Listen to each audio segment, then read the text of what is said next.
Hello guys, welcome to the new episode of Everyday Trekkies. Yes, I know this is unusual for Everyday Trekkies to be released on a Saturday, but it was the Lower Decks finale and I had no other episodes planned for this Saturday, so I thought to release the finale today and make sure more and more people get the opportunity to watch Star Trek and get engulfed into the world of Star Trek and enjoy the series as we have enjoyed it. This is going to be the last episode of the series and we will not have any mid-weekly episodes anymore. I know Discovery is coming and even we would have wanted to do weekly episodes for Discovery, but due to other commitments and time issues, things have not been possible. But you never know, we might come back for one special episode or another to discuss Star Trek because we can never forget Star Trek. But till then, enjoy this, and from next week onwards, we'll have a regular guests with regular people discussing about life and other perspectives. Thank you guys. Back to the episode.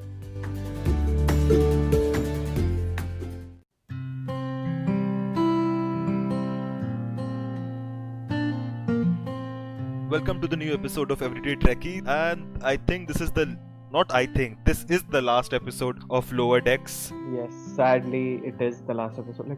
10 weeks, bro. Already, we've been doing this for 10 weeks. Where did the time go? Yeah, and I did not realize that I'll, continue this through. I didn't know I had the courage to, record it, edit it the next day, release it on the third day. So I didn't know that I had the courage to do that. But yeah, this has been awesome. After all, it's been Star Trek, so Star Trek itna chalta hai. Yeah, I had fun. I mean, basically, I didn't have to do any of the work. That's why I guess I just had a lot of fun doing all this. 2020 has been such a weird year, I can't believe 10 weeks have already gone and we have 10 more weeks to look forward to. Yeah. Discovery is starting, so that is awesome. And yeah, truly said, you don't really realize how much time has passed during the lockdown. The world has remained same, has become worse, but Star Trek is clinging close to us. God for Star Trek. And it's been improving on a day-to-day basis, on episode basis. And yeah, we'll jump into our first impressions, our scenes. There are lots of things to discuss. We'll go through it. The Lower Decks season finale. Yes, but as tradition goes, let's not forget it and talk about the IMDb description and see if any of it really helps in understanding for our viewers. But okay, this is season 1, episode 10, the finale, called No Small Parts. And the IMDb description goes something like this. The USS Cerritos encounters a familiar enemy. Tandy helps a struggling recruit find her footing. A 2-line description which does not do justice at all to the episode. Yeah, where's Rutherford, man? Where is Rutherford? He had the most important part to play in this episode. Yes, where is Shax? Where is Boimler? Where is everybody? Will come there one by one, but let's start with it. If you had to say initial impressions, how was it? I loved it. This was ridiculous because Star Trek, usually, all the shows, I tend to forgive the first 2 seasons because they're usually not very, they're not great. And they only hit their stride in the 3rd season. I've always said this. That's why, Discovery 3rd season, I'm so excited for it because it's going to be hopefully even better than the last 2 seasons. But yeah, basically, so, I tend to be more forgiving on Star Trek for first seasons. But dude, this first season and especially this finale, it was so good. It was amazing. It was confident. It did not miss a beat. And also, it was probably one of the most beautiful episodes of Star Trek I've ever seen, probably. Yeah, no doubt about that. I absolutely agree. It has been one of the best episodes, if not the best, in the entire season. And I think one of the best Star Trek finales in general. Yeah, pretty much. It's incredible what, the showrunners, the creators, the animators, everyone managed to do with this fairly ridiculous concept that started out because of one single episode of The Next Generation. Absolutely. And it's shown throughout the entire series that everyone who has worked in it has, or especially the writers who have worked in it, love Star Trek to the core, because you cannot find any other show which references so much material, which brings in so much of Trek, old Trek into this, that you can't just say that you don't like it. and it has been one of the best. IMDb ratings show that it has been highly rated. I think people are liking it. When the theme song started for this episode, first of all, I was full on emotional, but it just struck me that something so small that Gene Roddenberry started with the original series and then the animated series. They barely had any budgets. They were making like shows on sets that belong to different shows because they could not afford to make their own set. And from there we've come to here where we have like 3 different shows running right now. There's like 3 more shows in production, and it's such a big universe. It's like, look how far we've come. It's amazing. Like it's I am so happy to be a Star Trek fan.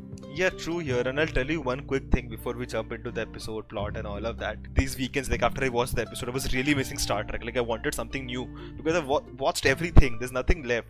I have to wait for season 3 for Discovery, but come on, I needed something. So I went on online and I saw what was the best Star Trek game out there. And I was like, okay, there is Star Trek Online. It's free to play as well. I'm like, yeah, it's RPG multiplayer online game, and it was 300 MB. I'm like, what? Only 300 MB? Why not? I downloaded it on Steam, and then again a download button came. I thought it was a small update, and when I clicked that, it was a 16 GB file. I think I know where this is going. Yeah, this dude. I don't think I've told you, but the exact same thing happened to me. Like I have had this exact same experience when I think a few months ago. I think I told you about this. Like there was a thing like Star Trek Online or something, and I wanted to try it out. I did the same thing. I downloaded the 300 MB thing, and then when it was time to download it again, came to like this huge file, and by that time I just basically gave up. Yeah, me too. Like, yesterday what happened, I downloaded like 6 GBs, and I don't know from where what happened, my laptop just shut off, and I was like, damn. And I thought, being a smart Steam library, probably it will resume from where it is, but it had to start from the beginning, and I lost it. I can't do it again. Probably on a weekend I'll put it on in the morning because I really want to play that. I was looking at all the DLCs and all the packs, and it was really amazing. But we are diverting quite a bit. But moving on to the initial scenes of the episode. The cold open. Okay, so the cold open it's a direct reference to the TOS era. The Cerritos is back on Beta 3, and so by TOS, do you mean those old scientists or the original series? Exactly. No. I mean those old scientists. It's so ridiculous. They made such a like meta reference. It's beautiful. I love it. And with that, you had also like animated series Kirk and Spock on the pad appear in this show, which is I think a beautiful homage to Star Trek's animated legacy. But yeah, basically Captain Freeman and Ransom are on Beta 3, and they see that the society on Beta 3 has regressed back into their whole purging Red Hour thing, because Landru has taken over again. And then basically Captain Freeman threatens Landru to don't stop it, or I'll paradox you into destroying yourselves. Which it's a funny reference to the TOS era, but it also makes the larger point of, like, in Star Trek you have these episodes where the Enterprise would land on planets and then just do a whole episode where they changed a lot of stuff and they would just like go off to the next planet, and it raises the question of what happened to this planet maybe like a week later, a month later, a year later, or 10 years later down the line. So it was nice of Lower Decks to address that whole issue. Like one beautiful line which was spoken by Mariner in this context. I don't know whether it was in the earlier side of the episode or to the later side. No, it was in the end. It was in the end. I've written it down. I think I know which line you're referring to. It was that Starfleet is good at observing and bad at maintaining. Exactly, yeah. And she also says that we can't just assume that people are going to keep doing the right thing a generation down the road, which is, I think, the whole. It sets up the whole mission statement of Lower Decks, which is, yeah, like Star Trek was about a perfect society, but you can't expect the perfect society to last forever, and it is okay to for things to change, because that's how you get to build it up again. So yeah, anyway, all that serious stuff aside, we get to the opening, and basically Boimler, in his usual Boimler way, goes up to Mariner and he's basically like, I know, Captain Freeman is your mom and this and that, you're Starfleet royalty, this can, help my career a lot and this and that. All the while, everybody on the ship is basically listening to this conversation, and everybody finds out that Mariner is Captain Freeman's mother. And yeah, so this whole thing basically creates chaos for Mariner, who just wants to fly under the radar, and everybody starts treating her differently. And so she goes into a whole thing ki, there's a Sacramento promotion coming up, so she's just going to start acting like Boimler all the way. And it looks freaky when she does the whole neat thing. Like, she looks very freaky, but it was very funny, and she starts acting like Boimler. She does the Section 31 power walking, and yeah, that was all very funny stuff. And the other thing is, you have Tendi, who is supposed to be a liaison for a new Star Trek cadet ensign, who is basically an exocomp robot who was, I don't remember, was it TOS or TNG? No, it is TNG. I remember this because TNG, right? Yeah. Data made a huge speech. It was one of these robots which I think one of the scientists was using for mining activities and all of that. I think they gained sentience over time, and they started repairing themselves, and Data realized this, and due to some, I think obviously it's TNG, so something will occur and Picard will be in trouble, or Riker will be in trouble, or somebody is in trouble. So then they decided that exocoms will be sent down to protect them from a blast or something. But Data, I think one of his famous lines or famous speeches, which I don't remember clearly the words, but he said that in the measure of man, as Picard defended Data as being a humanoid having sentience, that is how Data defended exocoms, that it should be their will and they should be asked first because they have sentience, right? And that is how the whole thing happened, and that was around what I would say 20-30 years before Lower Decks happening, or whatever, 10-5 years, I don't know the exact fast forward to the USS Cerritos, and we have Peanut Hamper. Yes.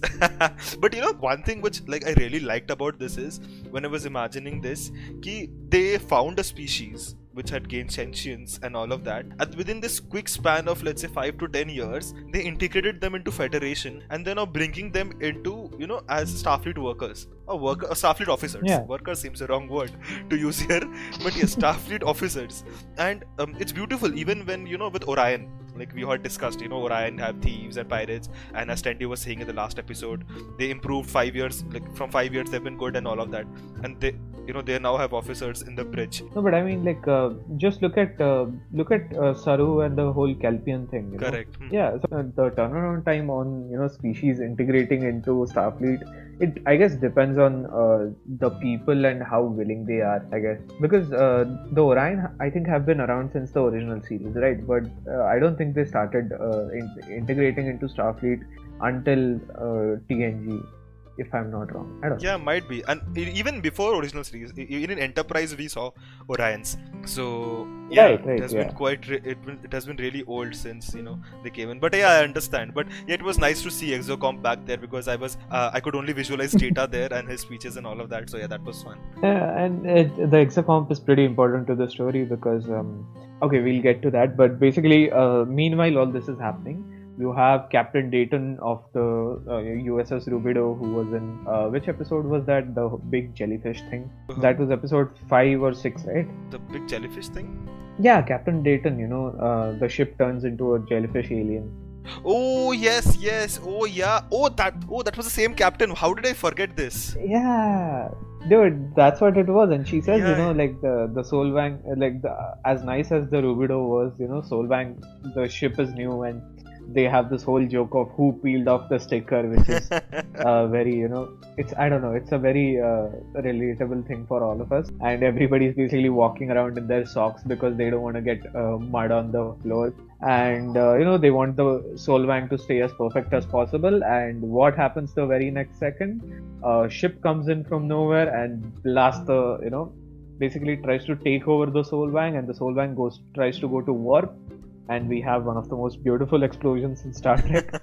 Which is, first of all, this whole scene was very reminiscent of the opening of the 2009 Star Trek movie. Yeah, right down to the whole there's a big sun behind them, and then the ship comes out and it has mining arms and it clings to it and everything, all that. Yeah, it was very reminiscent of all that. but it was all so beautifully animated. The Absolutely. Solvang looked amazing. All the colors on the big ship, the Packlet ship looked amazing, and that explosion was absolutely beautiful. But yeah, basically that happens. The Cerritos gets a distress call. They go to help out, and even that shot when the Cerritos comes out of warp and basically is in the middle of all this wreckage is very reminiscent of the 2009 movie where they come into Vulcan and all the Starfleet ships are completely destroyed. Yeah, so the Cerritos arrive to respond to the distress call. They find out the Solvang has been completely destroyed, and the ship that destroyed it attaches to them. And Captain Freeman basically realizes that they can't go to war, or otherwise they'll end up like the Solvang. So now they're captured by that ship, and turns out the ship belongs to Packlids, which are their villains from the basically Next Generation, and they are kind of a joke basically. But do you remember that episode? Because I, for no reason, could not remember or recognize them. I did not remember either, but so I looked them up later and I skimmed through that episode. Apparently, it's the episode where basically they act like they're dumb and helpless to basically lure Geordi onto their ship and basically hold him hostage so that he'll act as their repairman of the ship. And it's one of those Geordi gets captured episodes. But yeah, overall the Packlets were a kind of a joke. They're like fat and kind of dumb, and they keep repeating the same things over and over again. One more enterprise comes in. Yeah, Data also basically says in that episode that it's a miracle how these people ever figured out space travel.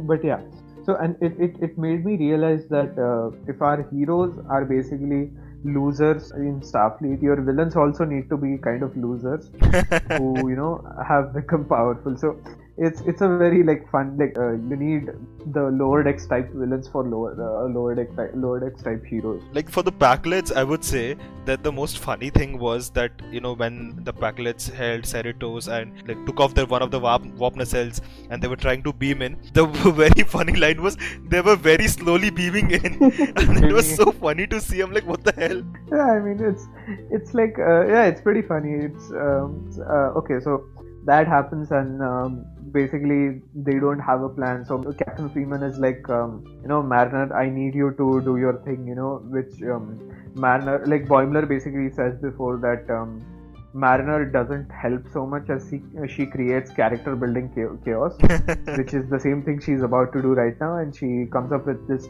half-baked plan that if the Packlets are using components of different ships, they would have to have a trusting code. I don't know, it's a lot of technobabble. How do you create such a malicious virus?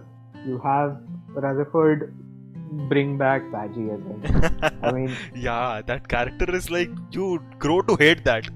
I have heard characters you grow to love them, but for this character you grow to hate them. Yeah, and it's the whole point of Badgie, I guess, it is you have to hate it, and I didn't mind it in this episode because he was minimally there. His presence was very minimal. So yeah, Rutherford brings up Badgie and he disables the safety protocols, and Badgie is like, I already have 3 viruses created, and Rutherford is like, you are monitoring comms, and Badgie's like, I'm always monitoring comms, and I was just like, oh wow, okay, this is super creepy. Now they just need to manually implant the virus onto the ship, and they're like, who's the best one to do it? And they all look at Peanut Hamper, and Peanut Hamper is like, nah, I'm out, I'm not gonna do this. And she basically beams out of it, and Tandy is just like, Peanut Hamper is just she just turns on him, her, them, whatever, quickly.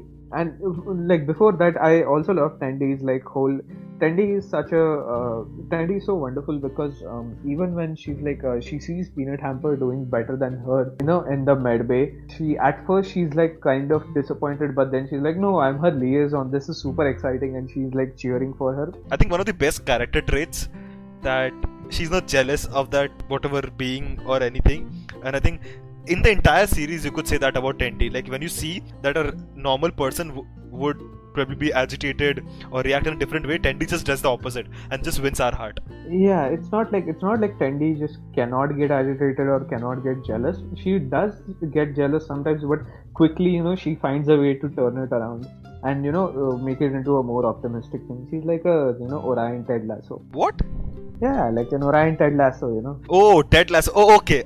I heard something else. I thought it was some kind of Star Trek reference, and I'm there like, what? No. I had to jam in a Ted Lasso reference just Yeah, because, I for missed sure. that show too.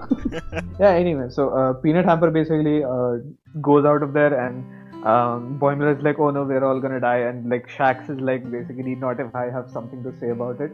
He picks up Rutherford, runs to the nearest shuttle pod. They, blast out of the ship and go straight towards the Packlet ship. And Shax is like completely super excited. He's like, this is the best day of my life. And I was just like, yes. Like, I don't know. I have a special affinity for Bajorans in Star Trek. And seeing Shax in all his glory, especially after the whole season, he was like, all he wanted to do was basically fire at ships and eject warp cores. To see him being able to go full action hero kind of a thing, it was absolutely amazing. So you have Shax and Rutherford. Basically, they go onto the ship. Rutherford is trying to upload the virus, but then Badgie stops him and he's like, I'll upload the virus, but only after these guys kill you, which is unfortunate. I mean, seriously, like, screw Badgie. I hate Badgie I hate so them. much. Because of that, Shax had to die. Yeah, I know, because stupid Badgie couldn't like get over his daddy issues. And Shax died twice, bro. He died in the last episode as well, in that movie, and now. Like, why are they killing Shax? Such a good character. They're so ruthless. I mean, but yeah, okay. So yeah, Rutherford is like, this is not happening.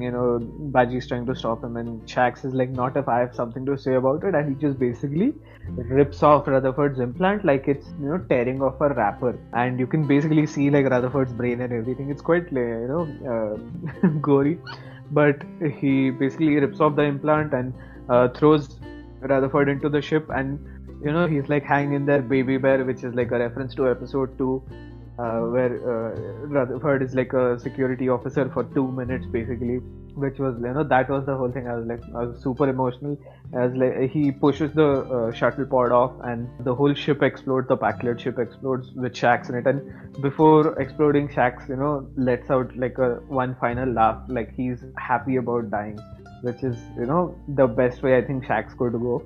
I think he's the best among both worlds, from Klingons and Bajorans.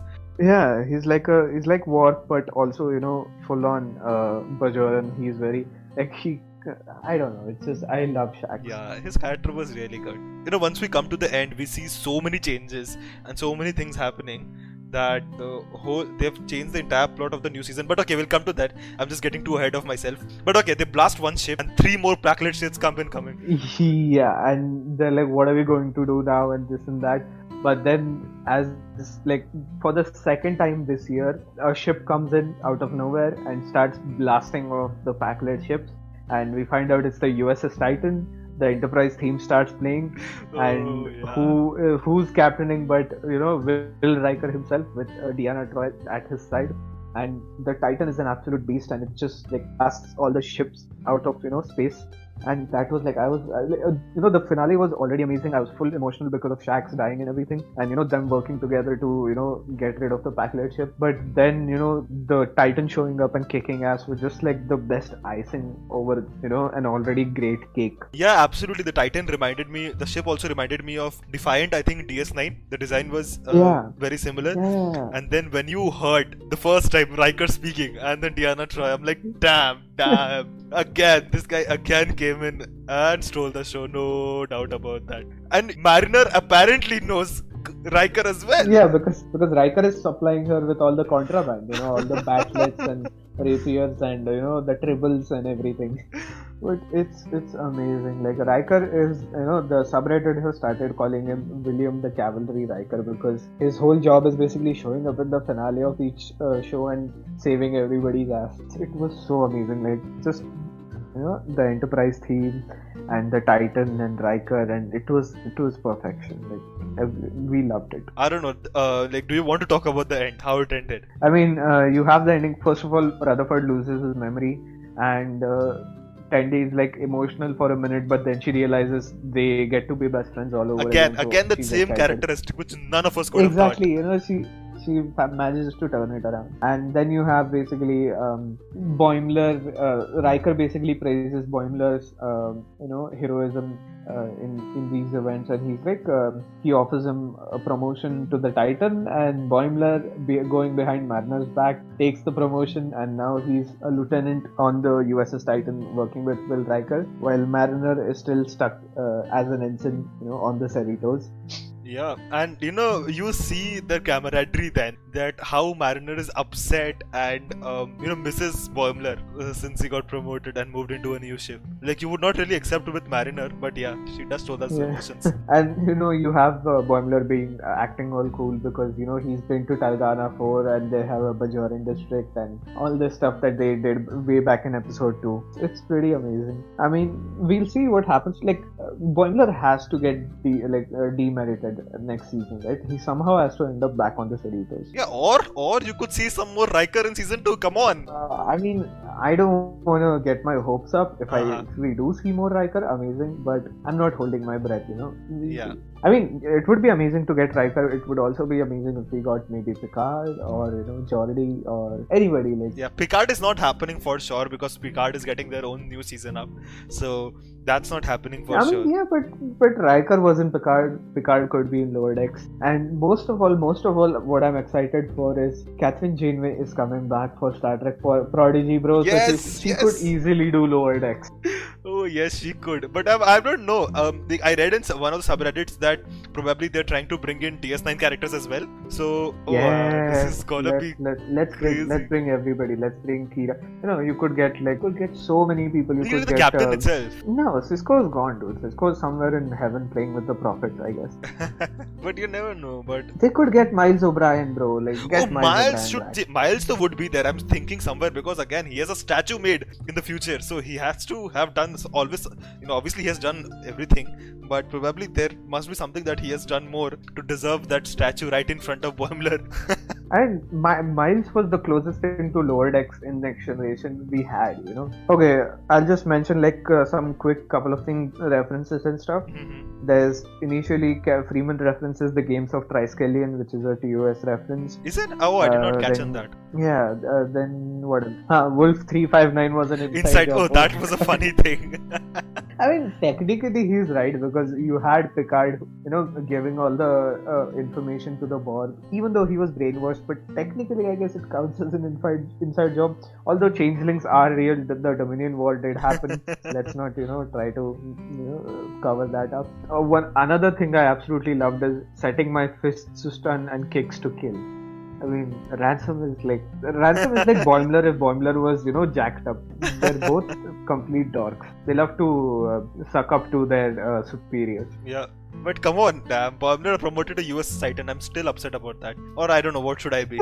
I mean, you should be upset, I guess, because he basically abandoned everyone for a promotion. Yeah, and he became such a jerk, towards the end to Mariner. I felt really bad. Yeah, but it's Starfleet, bro. What goes around comes around. No doubt about that. And I'm sure in the very first episode, in the first 5 minutes, Boimler will be thrown down to Cerritos back again.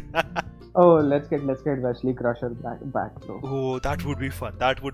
And it ultimately ties up with Riker in the end scene when he comes back observing the finale of Enterprise. Yeah.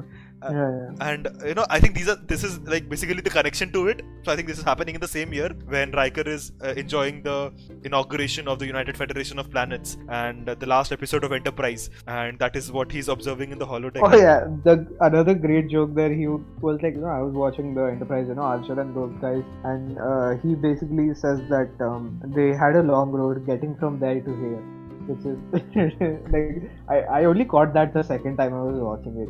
Do you know what that reference is? No, I don't know the reference. Like, what is this line referring? Oh my god, you've heard this line, I think 60 or 70 times while watching Enterprise. Yeah. Is it like what Archer says? No. I really don't want to sing it. What? Dude, the theme song, it's been a long road. Oh damn! Oh shit! How is this possible that I can forget it? Oh, I must be the worst Star Trek fan. Even the first time, I didn't catch it, but yeah, it's such a meta stupid joke. I love it. I absolutely love it. This episode just keeps on giving. Yeah. Like Shax was about to give Mariner a bat lip before he was so sadly killed. And finally, Mariner did get to use the bat'leth in the contraband section. Yeah, So, she did. And Boimler became the sword guy. Like in episode, at the end of episode 1, Mariner basically says to him like, Sulu was a sword guy and we are overdue for a sword guy. So, Boimler became a sword guy. Also, that basically that posing for the camera, all the people together, that money shot, that was amazing.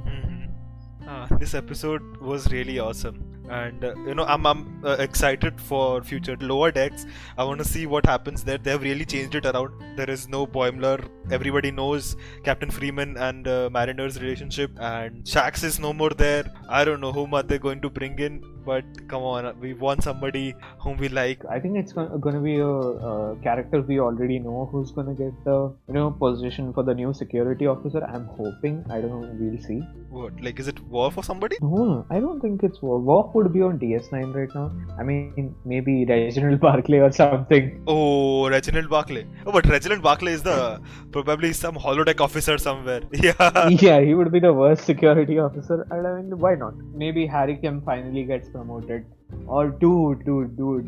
Kim, yeah, Bellana. that would be nice. You could get Bellana. Bellana would if be Bellana Torres amazing. comes, then Tom Paris will also come in, right? Oh yeah. I mean, you never know. They could be on different ships. Yeah, but come on, like I'm sure you're gonna be beating them. But I'm not sure whether they're gonna bring these. They're huge characters for us, but I'm not sure whether they'll be bringing them for such a high prolific role. But you never know. Like I'll be super excited if they bring them in. Bellana would be awesome, no doubt. Yeah, like none of us were expecting Riker and Troy to show up in Lower Decks. Like it was such a well-kept secret, and it was an amazing surprise. So yeah. Even in Picard, you knew Riker was coming in, but in this one, you really did not know what would happen. Yeah, it was such a nice surprise.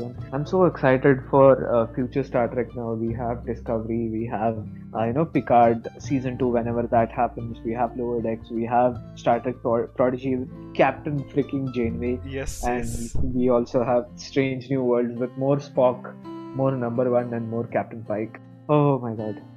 It just gave me chills. Yeah, and I was reading in one of these, Reddit threads that even though, season 3 of Discovery set in the future, but because of all these years of Trek shows, we have some idea what the future is gonna look like. Majorly by the Enterprise show, the temporal prime directive and how the temporal Cold War and all of that happened. So it's only probably a century or ago here and there. So it would be fun to see how they play that in. I'm sure there are gonna be references. I'm sure there's gonna be Riker there also somewhere or the other, just traveling through time. Yeah, why not? Get Riker in everything. Like, he can be the new. I'm sure he's gonna direct a few. But let's see. I mean, obviously, yeah. You don't make a Star Trek show without Jonathan Frakes, It's like tradition at this point. Yeah. It would be fun. But, I have a fun idea, and I'm guessing you already know how to end this episode. But yeah, do you want to 5, 6, 7, 8? Oh, come on, don't reveal it. I'm gonna cut it out. But this episode was amazing. Really kudos to all the creators. Like Mike McMahon really made one of the best first seasons of maybe the best first season of any Star Trek show. No doubt, hands down. Yeah. Since DS9 probably. Even if you include DS9, I would say Lower Decks has the best season 1. I cannot question that for sure. But okay, I think it has been too much for this episode. We'll come back soon, hopefully. And until then, thank you everyone. And to close this off, give me warp in the factor of 5, 6, 7, 8. 5, 6, 7, 8. Thank you guys, and we'll meet you guys next time. Bye bye.